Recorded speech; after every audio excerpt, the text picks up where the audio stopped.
Praise the Lord, Pastor. Praise the Lord, Pastor.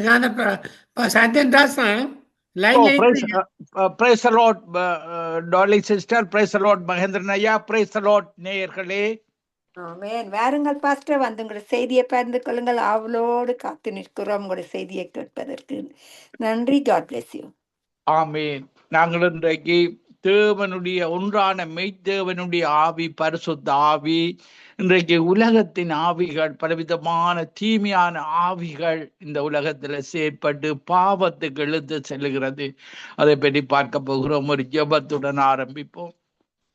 கிருபையும் இரக்கமும் பரிசுத்தமும் நிறைந்த எங்கள் அன்பு தகப்பனே, ரட்சிக்கப்பட்ட எங்கள் ஒவ்வொருவருக்கு நீர் தந்த ஆவியானவர் பரிசுத்த ஆவியானவர். இந்த வேத வாக்கியங்கள் எல்லாம் பரிசுத்த ஆவியினால ஏவப்பட்டு எழுதப்பட்டது. இந்த பரிசுத்த ஆவியானவரை நாங்கள் பெற்றுக்கொள்ளும் பொழுது இந்த பிசாசுடைய ஆவிகள், தீமையின் ஆவிகள் எல்லாம் எங்களை விட்டு நீங்கி போனது. அதே போல புதிதாக ரட்சிக்கப்படுகிற ஒவ்வொரு மக்களும் அந்த இருளான வாழ்வில இருந்த அத்தனை பாவ ஆவிகள், சாப ஆவிகள் உடைய பரிசுத்த ஆவியை பெற்றுக்கொள்ளும் பொழுது அவர்கள் ஒரு விடுதலையை பெற்றுக்கொள்ளுகிறார்கள் என்ற எண்ணத்தை அவருடைய இருதயத்தில கொடுக்கும்படியாக, உணர்வுள்ள இருதயமாக மாற்றும்படியாக இன்றைக்கு அறியாமல் மக்கள் சங்காரமாகிறார்கள். மதங்களுக்கூடாக, பாவத்துக்கூடாக, சாபத்துக்கூடாக இந்த மக்களை உம்முடைய சாயலாக படைக்கப்பட்ட இந்த மக்கள் மேலே கருணை காட்டுமாறு ஜபிக்கிறேன். அவர்கள் ஒவ்வொருவரும் ரட்சிக்கப்படுவதற்கு கொடுக்கப்பட்ட ஒரே ஒரு நாமம் ஆண்டவராகிய இயேசு கிறிஸ்துவின் நாமம் என்பதை அவர்கள் ஒவ்வொருவரும் அறிந்து உம்முடைய நாமத்தில் ரட்சிப்பை பெற்று பரிசுத்த ஆவியை பெற்று அந்த பிசாசினுடைய அத்தனை தீமையான ஆவிகளும் இயேசுவின் நாமத்தில் அகன்று போவதாக ஒவ்வொருவரோடும் நீர் இடைப்படுவீராக. என்னுடைய வாயின் வார்த்தைகளும் இருதயத்தின் தியானங்களும் உமக்கு பிரியமாக இருக்க என்னோடு கூட இருந்து நீர் பேசுவீராக. துதி கன மகிமை ஒன்றான மெய்த்தேவனாய் உமக்கை செலுத்தி ஆண்டவரின் இரட்சகருமாகிய இயேசு கிறிஸ்துவின் நாமத்தில் ஒவ்வொருவரையும் ஆசீர்வதித்து ஜபிக்கிறேன். எங்களை எப்பொழுது நேசிக்கிற எங்கள் நல்ல பிதாவே, ஆமீன். 2 தீமோத்தேயு 3ஆம் அதிகாரம் 16வது வசனத்துல நாங்கள் பார்க்கும் பொழுது, வேத வாக்கியங்கள் எல்லாம் அருளப்பட்டிருக்கிறது. தேவனுடைய மனுஷன் தேறினவனாகவும் எந்த நற்கிரியையும் செய்ய தகுதி உள்ளவனாய் இருக்கும்படி அவைகள் உபதேசத்துக்கும், கடிந்து கொள்ளுதலுக்கும், சீர்திருத்தலுக்கும், நீதியை படிப்பிக்குதலுக்கும் பிரயோஜனமாயிருக்கிறது. இந்த வேத வாக்கியங்கள் எல்லாம் தேவ ஆவியினால, பரிசுத்த ஆவியினால அவங்களுக்கு அருளப்பட்டிருக்கிறது. இந்த பரிசுத்த ஆவியை அவர்களுக்கு தந்தது நற்கிரிகைகளை நாங்கள் செய்யும்படியாக. இந்த உலகத்தின் அதிபதி சத்துருவாக இருக்கிறான். அவன் தான் இந்த உலகத்தின் அதிபதி. எல்லாரையும் சோதிப்பான். ரட்சிக்கப்பட்டவர்களை எல்லாரையும் அவன் சோதிக்கிறவனாக இருக்கிறான். அவங்க மனதில இச்சையை ஏற்படுத்துகிறவனாக இருக்கிறான். மனசிலே அவன் ஆளுகை செய்கிறவனாக இருக்கிறான். நாங்கள் பரிசுத்த ஆவியை பெற்ற நாங்கள் ஒவ்வொருவரும் எங்களுடைய மனதை பரிசுத்த ஆவியானவர் அந்த மனதை பாதுகாக்கிறார். எங்களுக்கு அந்த பாவ இச்சைகள் வராதபடி, சாப இச்சைகள் வராதபடி எங்களுடைய மனதில் ஒவ்வொரு நாளும் நீங்கள் எழும்பும் பொழுது பரிசுத்த ஆவியானவரை அழைத்து இன்றைய நாளில என்னுடைய மனதை பரிசுத்தப்படுத்தும். இன்றைய நாளில நான் தீமைகள் செய்யாதபடி, தேவனுக்கு விரோதமாக, மனிதர்களுக்கு விரோதமாக எந்த தீமையும் செய்யாதபடி, என் மனதில் அப்படியான தோட்ஸ் வராதபடி உங்களுடைய மனதை பரிசுத்தப்படுத்தும்படியாக நீங்கள் கேட்டுக்கொள்ள வேண்டும். அவர்கள் இப்படியாக கேட்கும் பொழுது அவர் எங்களை பரிசுத்தமாக வழி நடத்துகிறவராக இருக்கிறார். பாருங்கள், இயேசு இந்த உலகத்தின் அதிபதி சாத்தானாக இருக்கிறான். இயேசு இந்த உலகத்துல வந்த பொழுது கூட அவன் சோதித்தான். பாருங்கள், இயேசு இந்த வசனத்துக்கூடாக மேற்கொண்டார். நாங்கள் மத்தேயு 4ஆம் அதிகாரம் முதலாவது வசனத்தில் பார்க்கும் பொழுது, இயேசு பிசாசினால் சோதிக்கப்படுவதற்கு ஆவியானவராலே வனாந்திரத்தை கொண்டு போகப்பட்டார். இப்படியாக சோதிக்கப்பட்ட பொழுது இயேசு வார்த்தையினால, நாங்கள் இன்றைக்கு மதங்களில வாழுகிறவர்கள், இன்றைக்கு உலக காரியங்கள்ல வாழுகிறவர்கள் எல்லாரும் உணவைத்தான் மேன்மைப்படுத்தி படுத்துவார்கள். உணவுக்காகத்தான் இன்றைக்கு வாழுகிற வாழ்வு என்பார்கள். ஆனால் ஆண்டவராகிய இயேசு கிறிஸ்து சொல்லுகிறார், பாருங்கள், இந்த அப்பமான உணவல்ல, உணவுக்கு உத்தரமான வார்த்தை அப்பமாக இருக்கிறது. மனுஷன் அப்பத்தினாலே மாத்திரமல்ல, தேவனுடைய வாயிலிருந்து புறப்படுகிற ஒவ்வொரு வார்த்தையினாலும் பிழைப்பான். அந்த வார்த்தை தான் எங்களுக்கு வாழ்வளிக்கிறதாக இருக்கிறது. இயேசுவை ரட்சகராக ஈட்டிக் கொள்ளுகிறது. இம்மைக்கு பின்பு மறுமையில அந்த இயேசுவோடு கூட வாழுகிற வாழ்வு நித்திய வாழ்வு, மரணத்தை ஜெயிக்கிற வாழ்வு. மரணத்தோடு எங்கட வாழ்வு முடிவடைவதல்ல. இந்த சிற்றின்பங்களுக்காக, இந்த பாவங்களுக்காக வாழ்ந்து கூட வாழ்வை அழித்துக் கொள்வதில்லை. இதன் பின்பு வாழுகிற வாழ்வு. அதற்காகத்தான் நாங்கள் பரலோகத்திலிருந்து அனுப்பப்பட்ட பரிசுத்த ஆவியானவரை பெற்று பரலோக பிரஜைகளாக நாங்கள் இன்றைக்கு அபிஷேகம் பெற்ற ஒவ்வொருவரும் வாழ்ந்து கொண்டிருக்கிறோம். பாருங்கள், இப்படியாக இயேசு வார்த்தைகளுக்கூடாக இந்த உலகத்தில பிசாசு பொருளை தரலாம், பணத்தை தரலாம். நாங்கள் எல்லாவற்றுக்கும் எதிர்த்து தேவனுடைய ஆசீர்வாதத்தை எப்பொழுது பெற்றுக்கொள்ள வேண்டும். பாருங்கள், உன் தேவனாகிய கர்த்தரை பரீட்சை பாராதிருப்பாயாக என்று அவர் சொல்லி வார்த்தைப்படி பிசாசுக்கு எதிர்த்தார். அப்பாலே போ சாத்தானே என்று சொல்லி சாத்தானுக்கு இடம் கொடுக்கவில்லை. சாத்தானுக்கு இடம் கொடுத்தால் நீங்கள் பாவம் செய்வீர்கள். பாவம் செய்தால் உங்களுக்கு துக்கம் வரும், கவலை வரும், கண்ணீர் வரும், பண நஷ்டம் வரும். பாருங்கள், பாவம் செய்யும் பொழுது ஒவ்வொரு மாம்ச கிரிகைகளுக்கு பின்னாலேயும் ஒரு பாவ ஆவி செயற்படுகிறதாக இருக்கிறது. இச்சையை முதலாவது இச்சையான தோட்ஸை எங்கட மனதில போடுவான். அப்ப அந்த இச்சையை நாங்கள் முளையிலேயே கிள்ளி விட வேண்டும். பரிசுத்த ஆவியானவருடைய உதவியோடு அதை எதிர்த்து விட வேண்டும். இப்படியாக இடம் கொடுக்கும் பொழுது அவன் எங்களுடைய இச்சை கூடாக, பாருங்கள், ஒரு பறவை கூடு கட்டுவது போல இச்சை என்ற ஒரு கூட்டை கட்டி எங்களுடைய இச்சை கூடாக பாவத்தை செய்ய வைத்து, அந்த பாவத்தினூடாக மரணத்தை வைத்து, ஆதாமை வஞ்சித்து பாவம் செய்ய வைத்து மரணத்தை கொண்டு வந்தவன் இன்றைக்கு எங்களையும் பரிசுத்த ஆவியை பெறாதபடி, ரட்சிக்கப்படாதபடி அவன் ஒரு மதங்களுக்கூடாக, மனிதர்களுக்கூடாக எங்களை சாபமான வாழ்வு வாழ பிசாசு இழுத்து செல்கிறவனாக இருக்கிறான். இதற்காகத்தான் இந்த நிகழ்ச்சியை கேட்கின்ற ஒவ்வொருவருக்கும், ரட்சிக்கப்படாத ஒவ்வொருவருக்கும் இயேசு வேண்டும். இயேசுதான் இந்த விடுதலையை தருகிற தேவனாக இருக்கிறார். 2 கொரிந்தியர் 3:17 சொல்லுகிறது, கர்த்தரே ஆவியானவர் எங்கு உண்டு அங்கு விடுதலை உண்டு. பாவத்துக்கு பின்னால் இருக்கிற ஒவ்வொரு ஆவிகளிலிருந்து எங்களை விடுவித்தவர் அந்த பரிசுத்த ஆவியானவர்.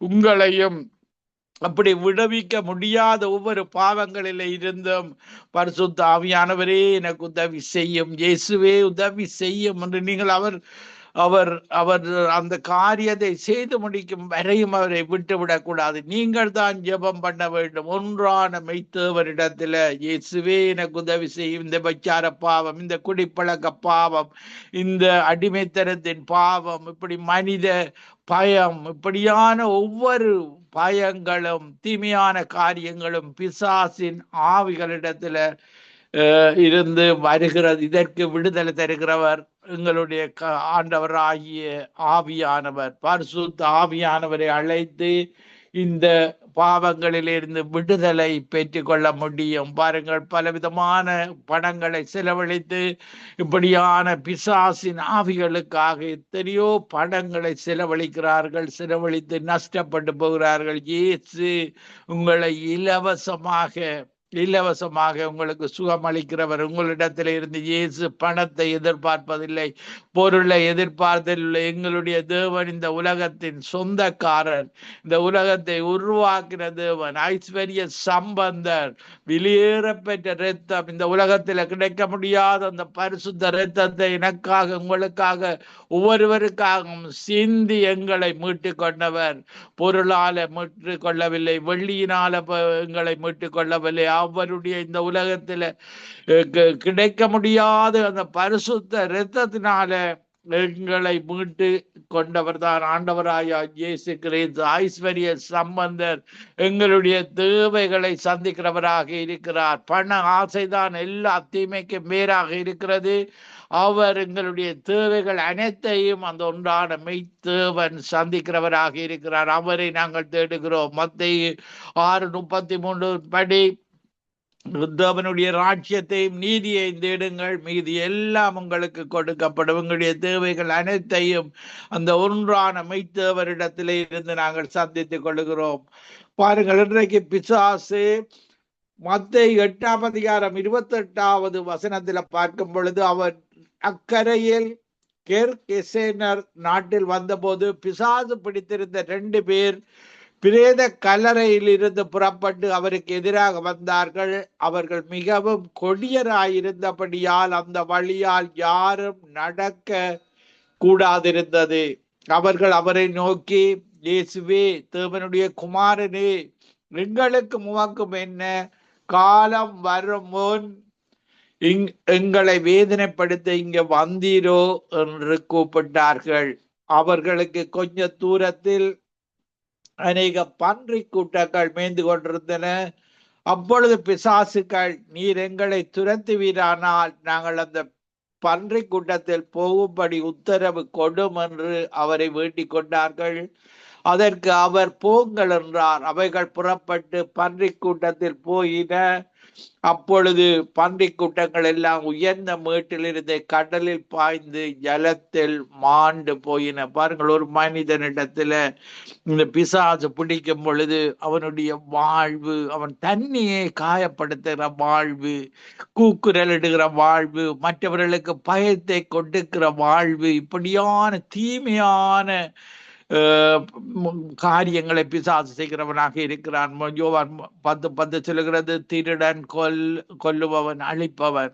இப்படியாக திருடுவது, கொல்லுவது, அழிப்பது, தன்னை காயப்படுத்திக் கொள்வது, பாதியாக இப்படியாக லேகியோன் என்ற பிசாசு 3000 பேரை கொண்ட பிசாசு இப்படியாக ஒரு மனிதனுக்குள்ள இருந்து அவனை எப்பொழுதும் துன்பப்படுத்துறதான் பிசாசினுடைய கிரியைகள். இயேசு விடுவிக்கிறவர். இயேசு வந்து அந்த பிசாசை துரத்தி அவனுடைய வாழ்வை மாற்றுகிறார். பாருங்கள், நீ உன்னுடைய வீட்டுக்கு போய் என்னுடைய இனசனத்துக்கு இயேசு செய்த அற்புதத்தை அறிவி என்று சொல்லி அவனை ஆசீர்வதித்து அனுப்புகிறார். இயேசுவிடத்துல வருகிற ஒவ்வொருவரும் இயேசுவிடத்திலே இருந்து நன்மையைத்தான் நாங்கள் பெற்றுக் கொள்ளுகிறோம். ஒரு தீமை கூட செய்யாதவர், எல்லாம் நன்மையான ஈவுகளையும் பரிபூரணமான வரங்களையும் தருகிறவர், இப்ப நன்மைகளை மட்டும்தான் தருகிறவர். இயேசு இந்த உலகத்தில் இருந்த பொழுது பாருங்கள், அவர் எல்லாரும் அவரிடத்துல ஜனங்கள் திரளாக அவரை சுற்றி திரிந்தார்கள். அவர் நன்மை செய்கிறவராக, பிசாசு பிடித்திருந்த அனைவரையும் துடைத்தவராக, வியாதிகள், சகல நோய்களையும் சகல வியாதிகளையும்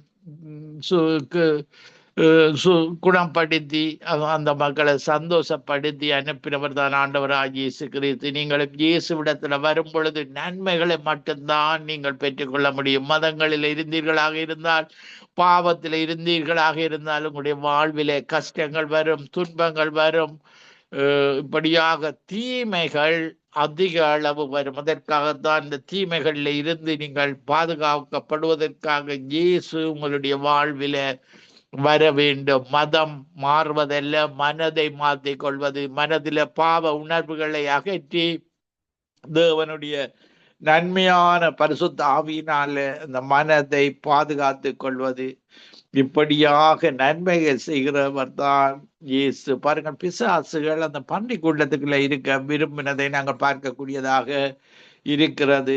பாருங்கள், இப்படியாக அவைகள் இந்த பன்றிகள் எல்லாம் தற்கொலை செய்து கொண்டதை நாங்கள் பார்க்கக்கூடியதாக இருக்கிறது. மனிதர்களை கூட பிசாசு தற்கொலை செய்ய வைப்பான். துன்பத்தை கொடுத்து ரக்ஸ் கூடாக, இந்த குடிப்பழக்கத்துக்கூடாக நீ வாழ மாட்டாய், நீ மரித்து போ, வாழ்வா சாவா என்று நீ அழுது புலம்பும் பொழுது நீ செத்து விடு என்று பிசாசு சொல்லுவான்.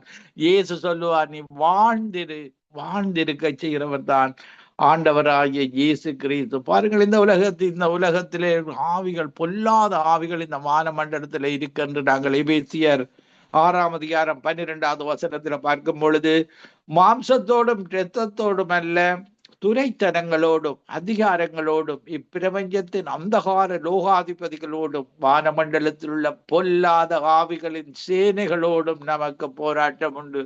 இயேசுவின் வார்த்தை இல்லாவிட்டால் நீங்கள் இந்த பொல்லாத ஆவிகளிலிருந்து விடுதலை பெற முடியாது. அதற்காக தான் பரிசுத்த ஆவியானவருடைய அபிஷேகத்தோடு அவனுக்கு பிரியமாக வாழ்ந்து அவருடைய கட்டளைகள் கற்பனைகளை நீங்கள் கடைப்பிடித்து நடக்கும் பொழுது இந்த பொல்லாத ஆவிகள் உங்களுக்கு ஒன்றும் செய்ய முடியாது. தேவனுடைய பிள்ளைகளை பாதுகாப்பாக தேவன் எங்களுக்கு பாதுகாப்பு தந்து எங்களை வழி நடத்துகிறவராக இருக்கிறார். பாருங்கள், சவுல் என்ற ராஜா மக்களுக்கு பிரியமாக நடந்தான். தேவனுக்கு பிரியமாக நடவாதபடி அவன் நடந்ததன் நிமித்தம் அவனுடைய அரசாட்சி பிரித்தெடுக்கப்பட்டு தாவீதுக்கு கொடுத்ததை நாங்கள் பார்க்கக்கூடியதாக இருக்கிறது. பாருங்களா, சவுல் ஒரு அபிஷேகம் பண்ணப்பட்டவன், பரிசுத்த ஆவியை பெற்றவன். பாருங்கள், தேவனுக்கு விரோதமாக செயற்படும் பொழுது தேவன் பரிசுத்த ஆவியை எடுத்து போடுகிறார். எடுத்து போடும் பொழுது பொல்லாத ஆவி வருகிறது. இன்றைக்கு நீங்கள் பின்வாங்கி இயேசுவை பரிசுத்த ஆவியை பெற்று ருசி பார்த்து பின்வாங்கி போயிருந்தால் உங்களிடத்துல அந்த தீமையான ஆவிகள் வந்து உங்களை துன்பப்படுத்தும் பொல்லாத ஆவிகள். அவர்கள் இப்படித்தான் சவுலுக்கு நடந்தது. அப்பொழுது நாங்கள் 1 சாமுவேல் 15:24 பார்க்கும் பொழுது, அப்பொழுது சவுல் சாமுவேலை நோக்கி, நான் கர்த்தருடைய கட்டளைகளையும் உம்முடைய வார்த்தைகளையும் மீறினதினாலே பாவம் செய்தேன். நான் ஜனங்களுக்கு பயந்து அவர்கள் சொல்லை கேட்டேன். பாருங்கள், நீங்கள் மதத்தில் உள்ள மனிதர்களின் சொல்லை கேட்பீர்கள், உங்களுடைய நண்பர்களின் சொல்லை கேட்பீர்கள். இது என்னுடைய மதம், இதை விட்டுவிடக் கூடாது, இது என்னுடைய பாரம்பரிய மதம். பாருங்கள், இன்றைய காலத்துல எது பொய் எது மெய் என்று நீங்கள் தான் அறிந்து கொள்ள வேண்டும். மத வெறியில் இருப்பவர்கள் இப்படித்தான் சொல்லுவார்கள், என்னுடைய மதம், என்னுடைய தாய் மதம், உங்களுடைய தந்தை மதம், தாயை மாற்றக்கூடாது, தந்தையை மாற்றக்கூடாது. இப்படிய தவறான போதனைகள். இந்த காலத்துல நீங்கள் நன்மையை தெரிந்து கொண்டால், இயேசுவை தெரிந்து கொண்டால், உங்களுடைய பாக்கியம் பரலோக பாக்கியம், நித்திய வாழ்வு. தீமையை தெரிந்து கொண்டால், பாருங்கள், மனிதருக்கு பயந்தால், பாருங்கள், சவுல் என்ற ராஜா மனிதர்களுக்கு பயந்து செய்யப்பட்டான். தேவனுக்கு, அந்த மெய்யான தேவனுக்கு பிரியமில்லாதவனாக அவனிடத்தில் அந்த பொல்லாத ஆவிகள் அவனை பிடித்து கொண்டதை நாங்கள் பார்க்கக்கூடியதாக இருக்கு. ஜனங்களுக்கு பயந்து பயமுள்ள ஆவி இப்படியாக செயற்படும் பொழுது எங்களுடைய தேவன் அந்த பொல்லாத ஆவியை அனுபவித்து விடுவார். இப்படியான மனிதர்கள் மனம் திரும்பாத பட்சத்துல பாருங்கள், கர்த்தரால் நாங்கள் 1 சாமுவேல் 19:9 கர்த்தரால் விடப்பட்ட பொல்லாத ஆவி சவுலின் மேல் வந்தது. அவன் தன் வீட்டில் உட்கார்ந்து தன் ஈட்டியை கையில் பிடித்து கொண்டிருந்தான். தாவீது தன் கையினாலே சுர மண்டலம் வாசித்தான். அப்பொழுது சவுல் தாவீதை ஈட்டியினாலே சுவரோட சேர்த்து உருவி குத்தி போட பார்த்தான். ஆனாலும் இவன் சவுலுக்கு விலகினதினாலே அவன் எறிந்த ஈட்டி சுவரிலே பட்டது. தாவீதோ அன்று ராத்திரி ஓடி போய் தன்னை தப்புவித்துக் கொண்டான். பாருங்கள், ஒரு மனிதனிடத்துல பரிசுத்த ஆவியானவர் இருந்த ஒரு மனிதனிடத்துல பொல்லாத ஆவி வரும் பொழுது அந்த அபிஷேகம் பெற்ற தன்னுடைய அபிஷேகம் இழந்து போன தன்மையில தாவீதை கொலை செய்து விட வேண்டும் என்று எண்ணம் வருகிற தாவீதோ சவுலை அவன் அபிஷேகம் பெற்ற தாவீது அவனுக்கு கொலை செய்ய சந்தர்ப்பம் வரும்போதும் கூட தேவனுக்கு பிரியமில்லாத ஒரு அபிஷேகம் பெற்ற மனிதனை நான் கொல்லக்கூடாது என்ற உணர்வோடு அவன் வாழ்ந்து தேவனுக்கு பிரியமாக வாழ்ந்ததை நாங்கள் பார்க்கக்கூடியதாக இருக்கிறது. இப்படியாக பாருங்கள், நாங்கள் தீமைகளை செய்யும் பொழுது, தேவனுக்கு பிரியமில்லாத காரியங்களை தொடர்ந்து செய்யும் பொழுது, நீங்கள் தொடர்ந்து மதங்களில, தொடர்ந்து தவறான காரியங்களை, தொடர்ந்து பாவ வாழ்வில மனம் திரும்பாத பட்சத்தில தேவன் பொல்லாத ஆவிகளை அனுமதிக்கிறவராக இருக்கிறார். பாருங்கள், நாங்கள் அப்போஸ்தலர் 19ஆம் அதிகாரம் 13வது வசனத்திலேயும், அப்பொழுது தேசாந்தரிகளாய் திரிகிற மந்திரவாதிகளாகிய யூதரில் சிலர் பொல்லாத ஆவிகள் பிடித்திருந்தவர்கள் மேல் கர்த்தராகிய இயேசுவின் நாமத்தை சொல்ல துணிந்து பவுல் பிரசங்கிக்கிற இயேசுவின் பேரில் ஆணையிட்டு உங்களுக்கு கட்டளையிடுகிறோம். இப்படியாக 7 பேர் சென்றார்கள். பொல்லாத ஆவி அவர்களை நோக்கி, இயேசுவை அறிவேன், பவுலையும் அறிவேன், நீங்கள் யார் என்று சொல்லி பொல்லாத ஆவியுடைய மனுஷன் அவர்கள் மேல் பாய்ந்து பலாத்காரம் பண்ணி அவர்களை மேற்கொள்ள அவர்கள் நிர்வாணிகளும் காயப்பட்டவர்களும் ஆகி அந்த வீட்டை விட்டு ஓடி போனார்கள். பொல்லாத ஆவியை பிடித்த மனிதனை ஒரு பரிசுத்தமோ ஆவியை பெற்ற மனிதன் தான் துரத்த முடியும். தேவனுடைய ஆவியை பெற்ற மனிதன் தான். தேவனுடைய ஆவியை பெறாது பொல்லாத ஆவியை துரத்த முற்பட்டால் பாருங்கள், அவர்கள் இப்படியாக ஓடி போனதை நாங்கள் பார்க்கக்கூடியதாக இருக்கு. அவர்கள் மேற்கொள்ள அவர்கள் நிர்வாணிகளாயும் காயப்பட்டவர்களுமாகி அந்த வீட்டை விட்டு ஓடி போனார்கள். இப்படியான பொல்லாத ஆவிகளை நீங்கள் பரிசுத்த ஆவியினால, அந்த தேவனுடைய ஆவியினால தான் துரத்த முடியும். பாருங்கள், விபச்சார ஆவி ஒருவனுடைய மனைவியோடு விபச்சாரம் செய்யும் பொழுது விபச்சார ஆவி அந்த மனிதனை பிடித்து கொள்ளுகிறது. பாருங்கள், இப்படியாக பழைய ஏற்பாட்டு காலத்தில் உபாகமம் 5ஆம் அதிகாரம் 18வது வசனத்தில் விபச்சாரம் செய்யாதிருப்பாயாக என்பது கட்டளையாக இருக்கிறது. பாருங்கள், நாங்கள் யோசேப்பை பார்க்கும் பொழுது ஆதியாகமம் 39ஆம் அதிகாரம் 9வது வசனத்திலேயும், இந்த வீட்டில் என்னிலும் பெரியவன் இல்லை, நீ அவருடைய மனைவியாய் இருக்கிறபடியால் உன்னை தவிர வேறொன்றையும் அவர் எனக்கு விலக்கி வைக்கவில்லை. இப்படி இருக்க நான் பெரிய பொல்லாங்கு உடன்பட்டு தேவனுக்கு விரோதமாக பாவம் செய்வது எப்படி? பாருங்கள், இப்படியாக யோசேப்பு ஒரு வாலிபனாக இருந்தான். ஒரு பாவ சந்தர்ப்பம் வரும் பொழுது, இந்த பாவம் நான் செய்தால் தேவனுக்கு விரோதமாக செய்வது, இந்த பாவத்தினூடாக எனக்கு கேடு வரும், துன்பம் வரும், என்னுடைய தேவனுடைய தரிசனம் என் மூலமாக நிறைவேறாமல் போகும் என்ற உணர்வோடு வாழ்ந்ததன் நிமித்தம் பாருங்கள், அவனை தேவன் உயர்த்தினதை நாங்கள் பார்க்கக்கூடியதாக இருக்கிறது. நாங்கள் ஓசியா 4ஆம் அதிகாரம் 14வது வசனத்துல இன்றைக்கு பாருங்கள், இந்த மரங்களுக்கு கீழே இந்த தெய்வங்களை உருவாக்குறவர்கள் தவறான மதங்களில முடியான புடிஸ், புத்தக, இந்து விக்கிர வழிபாடுகளில ஒரு விக்கிரத்தை கொண்டு அந்த மரங்களை கீழே வைப்பார்கள் என்று வேதாகமத்தில் எழுதப்பட்டிருக்கிறது. ஓசியா 4ஆம் அதிகாரம் 14வது வசனத்துல நாங்கள் பார்க்கும் பொழுது, ஓசியா 4ஆம் அதிகாரம் 14வது வசனத்துல, உங்கள் குமாரத்திகள் வேசித்தனம் செய்கிறதன் நிமித்தம் உங்கள் மருமகள்மார் விபச்சாரம் செய்கிறதற்கும் நான் அவர்களை தண்டியாமல் இருப்பேனோ? அவர்கள் விலகி வேசிகளோடே கூட போய் தாசிகளோடே பலியிடுகிறார்கள். உணர்வில்லாத ஜனங்கள் அதனால் சிக்குண்டு விழுவார்கள். பாருங்கள், இப்படியாக நாங்கள் ஓசியா 4ஆம் அதிகாரம் 13வது வசனத்திலேயும், அவர்கள் மலை உச்சியில் பலியிட்டு, இன்றைக்கு பல மதங்களில பார்த்தீர்களாக இருந்தால் மலை உச்சிகள்ல பலியிடுவார்கள். தேவனுக்கு பிரியமில்லாத பலிகளை செலுத்துவார்கள்.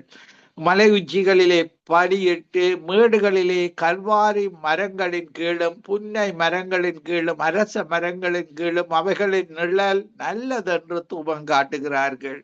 இதன் நிமித்தம் உங்கள் குமாரத்திகள் வேசித்தனமும் உங்கள் மருமக்கள் விபச்சாரம் செய்கிறார்கள். இப்படி தேவனுக்கு பிரியமில்லாத பலிகளை இட்டு தேவனுக்கு விரோதமாக இன்றைக்கு மதத்தில் வாழுகிற மக்கள், விக்கிர ஆராதனை செய்கிற மக்கள், அன்றும் இஸ்ரவேல் ஜனங்களும் இப்படியான விக்கிர ஆராதனைகள், இந்த விக்கிர ஆராதனைகளை செய்து வந்தார்கள். அப்படி செய்யும் பொழுது அவர்களுக்கு கஷ்டம் வந்தது, துன்பம் வந்தது, கண்ணீர் வந்தது. வறுமைதான் அவருடைய வாழ்வின் முடிவாக இருக்கும். கஷ்டப்படுவார்கள். ஆனால் மீண்டுமாக அவர்கள் மனம் திரும்பி அந்த மெய்த்தவனிடத்துல வந்த பொழுது தேவன் இரக்கமுள்ளவராக அவர்களை ஆசீர்வதித்தார்.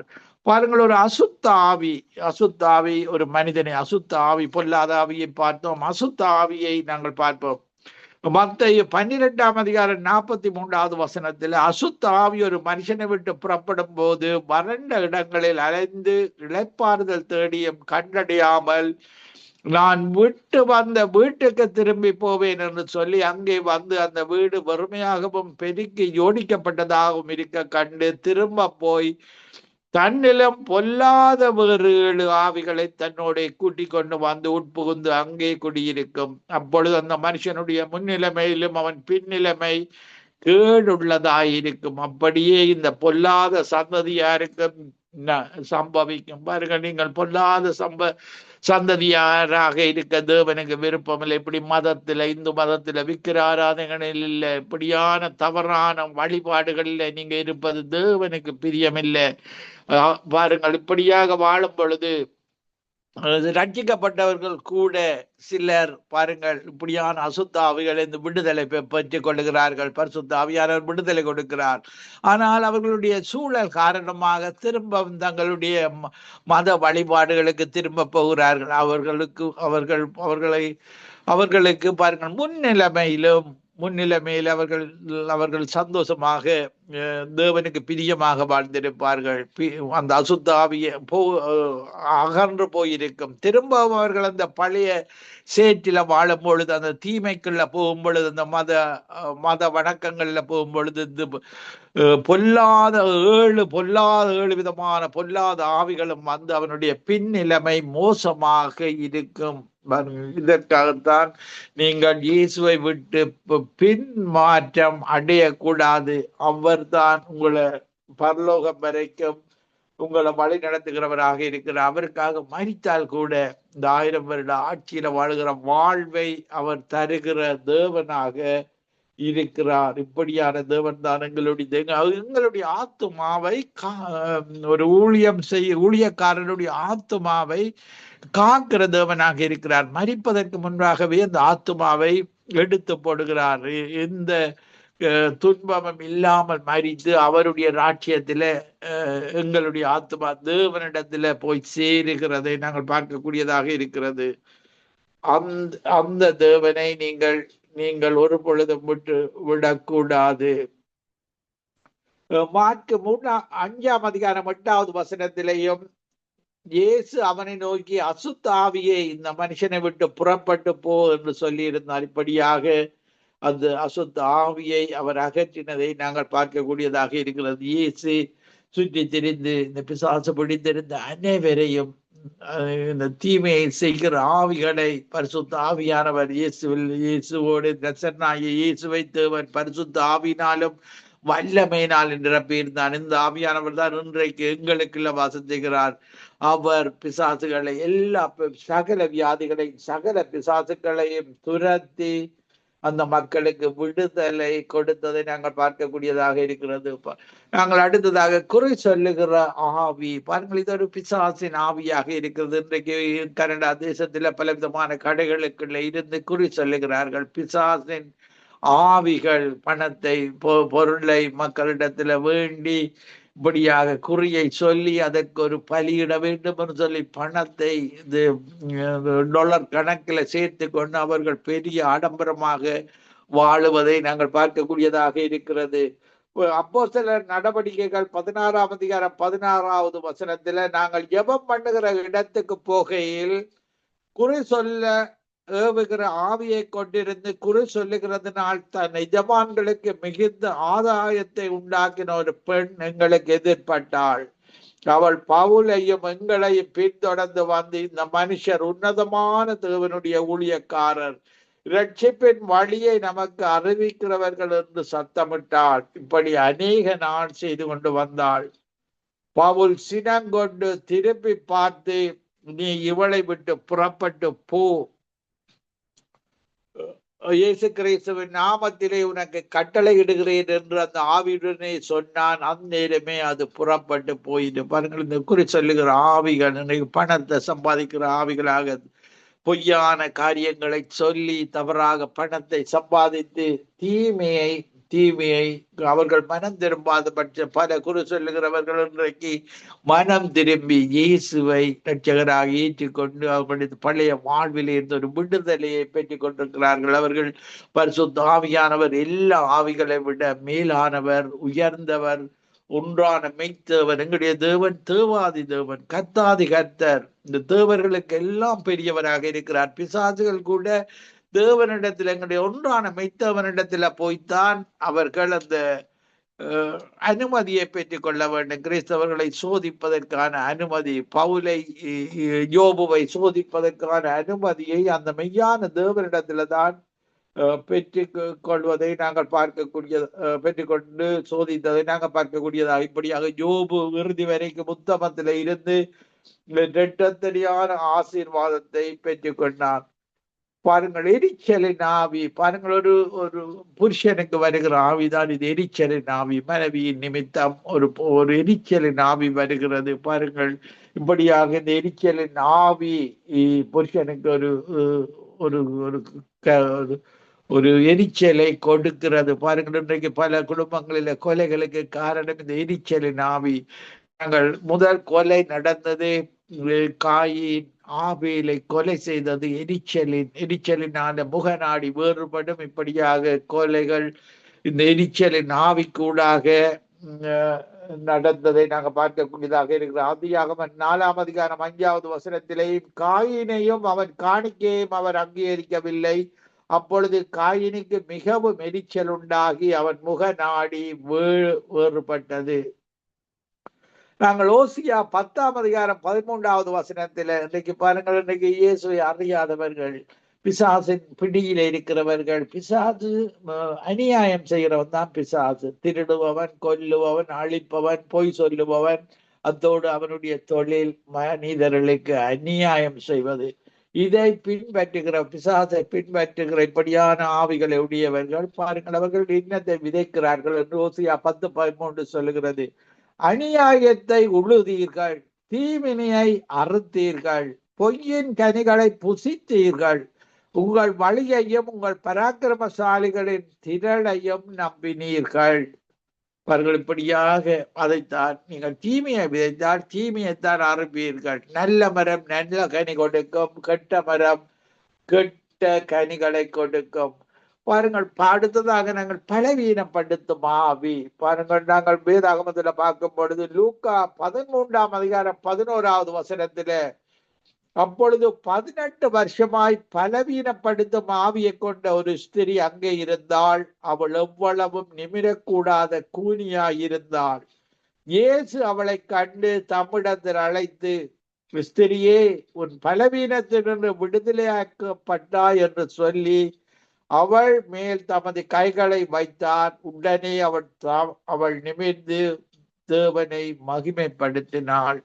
பாருங்கள், தங்களுடைய தேவன் இப்படியான பலவீனப்படுத்தும் ஆவிகள், அசுத்த ஆவிகள், தீமையை செய்கிற அத்தனை ஆவிகள்ல இருந்தும் இன்றைக்கு மதங்களுக்கூடாக நாங்களும் பாவ வாழ்வில் இருக்கும்போது இப்படியான ஆவிகள் எங்களையும் தாக்கியது. பரிசுத்த ஆவியானவர் எங்களுக்கு வந்து இந்த பாவமான ஆவிகள்ல இருந்து எங்களுக்கு விடுதலை தந்தார். உங்களுக்கு விடுதலைக்கு நீங்கள் பரிசுத்த ஆவியானவரை பெற்றுக்கொள்ள வேண்டும். இயேசுவை இரட்சகராக ஏற்றுக்கொண்டு அவரிடத்துல வரும் பொழுது அவர் அந்த விடுதலையை தருகிற தெய்வமாக இருக்கிறார். பாருங்கள், இந்த 2 தீமோத்தேயு 3ஆம் அதிகாரம் 15வது 16வது வசனத்தை வாசித்து, வேத வாக்கியங்கள் எல்லாம் தேவ ஆவியினால் அருளப்பட்டிருக்கிறது.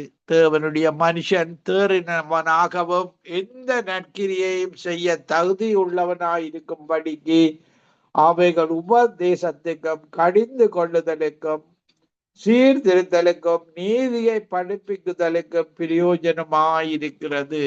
நான் ஒரு சிறிய பாடலை பாடி உங்களுக்காக ஜெபிக்கிறேன். அல்லேலூயா. ஆவியானவரே நன்றி, நன்றி ஆண்டவரே, நன்றி. உனக்கொருவர் இருக்கிறார், உன்னை விசாரிக்க துடிக்கிறார், உன்னையும் என்னையும் இயேசு நேசிக்கிறார். நம்மை உள்ளங்கைகளில் வரைந்திருக்கிறார். ஆகாதவன் என்று உன்னை யார் தள்ளினாலும் ஆபிரகாமின் தேவன் உன்னை தள்ளிடுவாரோ? தஞ்சமென்று வருபவரை தள்ளாத நேசரவர்.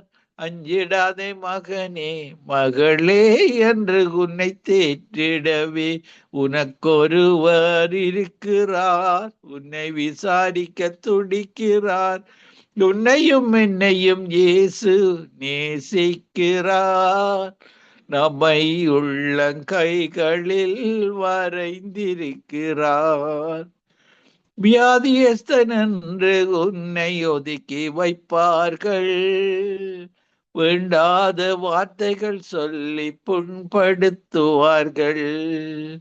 வாழ்வதா சாவதா என்று நீ அழுது புலம்பிடுவாய்.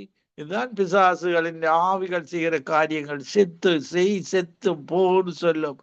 வாழ்வதா சாவதா என்று நீ அழுது புலம்பிடுவாய்.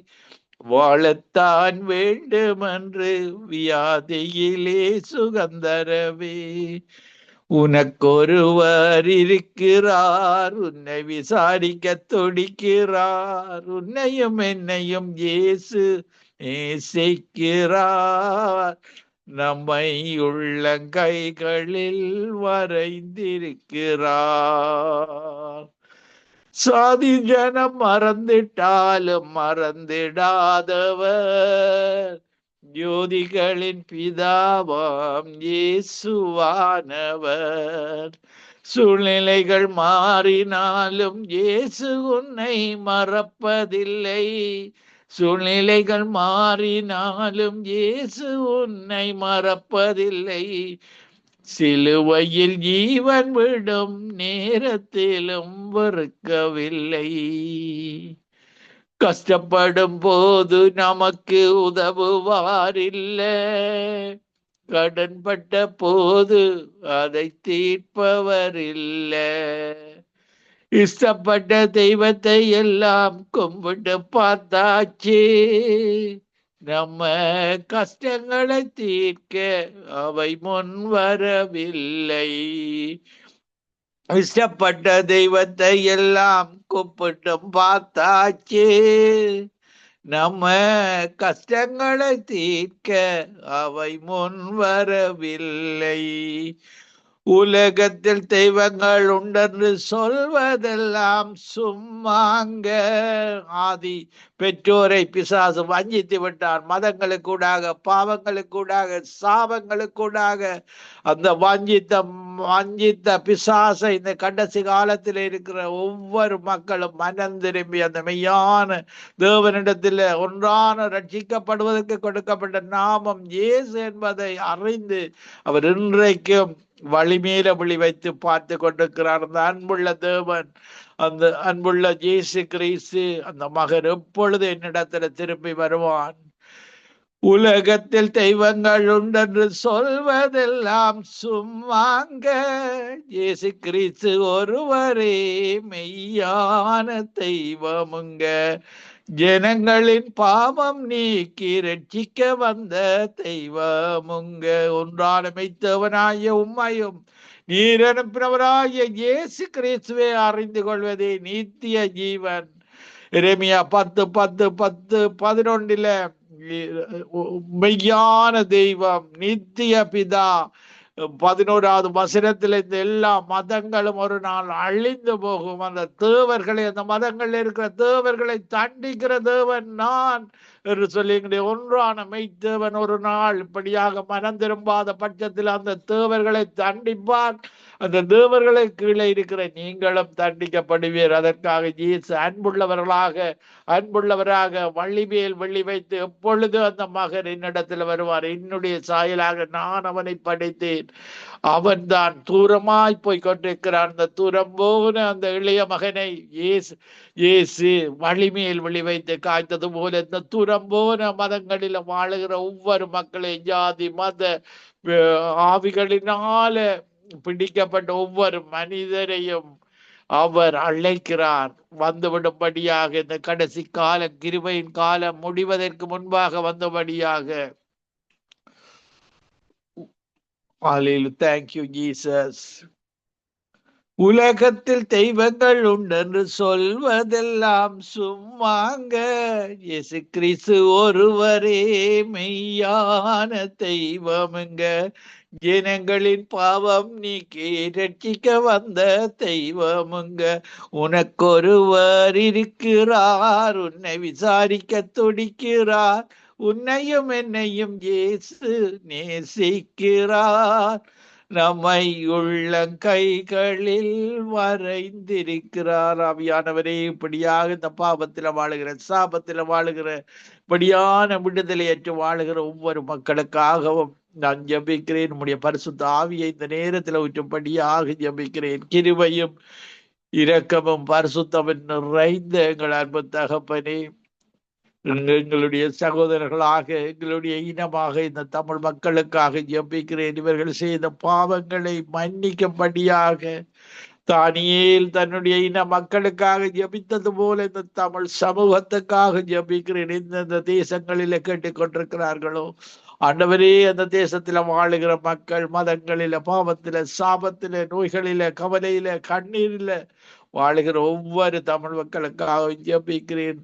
ஆவியானவர் ஒரு இரக்கத்தை கட்டளையிடுவீராக. அந்த நினிவேயை நேசித்து ரட்சித்தது போல இத்தனை லட்சம் மக்களுக்கு நான் இறங்காமல் இருப்பேனோ என்று இறங்கிற நினிவேக்கு இறங்கிற தேவனே, அந்த நினிவே மக்கள் பொல்லாத மக்களாக இருந்தார்கள்.